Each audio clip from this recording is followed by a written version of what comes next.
ஆசிரியர் தகுதி தேர்வை எதிர்பார்த்து காத்திருக்கும் லட்சக்கணக்கான இடைநிலை பட்டதாரி ஆசிரியர்களுக்கு ஆண்டுக்கு இருமுறை நடத்த வேண்டிய தேர்வை ஒருமுறை கூட நடத்தாமல் காலம் தாழ்த்துவது பட்டதாரி ஆசிரியர்களுக்கு இழைக்கும் மாபெரும் அநீதி என்று அமமுகவின் பொதுச் செயலாளர் டிடிவி தினகரன் விமர்சித்துள்ளார். இதுகுறித்து அவர் வெளியிட்டுள்ள அறிக்கையில், தமிழக அரசின் ஆசிரியர் தேர்வு வாரியத்தால் நடத்தப்படும் ஆசிரியர் தகுதி தேர்வுக்கான அறிவிப்பை எதிர்பார்த்து லட்சக்கணக்கான பட்டதாரி ஆசிரியர்கள் கடந்த 1.5 வருடமாக காத்திருப்பதாக நாளிதழ்களில் செய்திகள் வெளியாகியுள்ளன. 2022ஆம் ஆண்டு நடத்தப்பட வேண்டிய ஆசிரியர் தகுதி தேர்வு 2023ஆம் ஆண்டு அக்டோபர் வரை நடைபெற்ற பிறகு இப்போது வரை தேர்வை நடத்துவதற்கான அறிவிப்பை கூட வெளியிடாமல் காலம் தாழ்த்தி வரும் ஆசிரியர் தேர்வு வாரியத்தின் செயல்பாடு கடும் கண்டனத்திற்குரியது.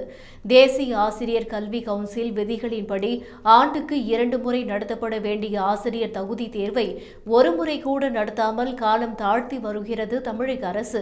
ஆசிரியர் தகுதி தேர்வில் தேர்ச்சி பெற்றால் மட்டுமே அரசு மற்றும் அரசு உதவி பெறும் பள்ளிகளில் பணிக்கு சேர முடியும் என்பதால் அத்தேர்வை நடத்துவதற்கான நடவடிக்கைகளை உடனடியாக தொடங்க வேண்டும் என இடைநிலை மற்றும் பட்டதாரி ஆசிரியர்கள் வேண்டுகோள் விடுத்துள்ளனர் என்று தெரிவித்துள்ளார்.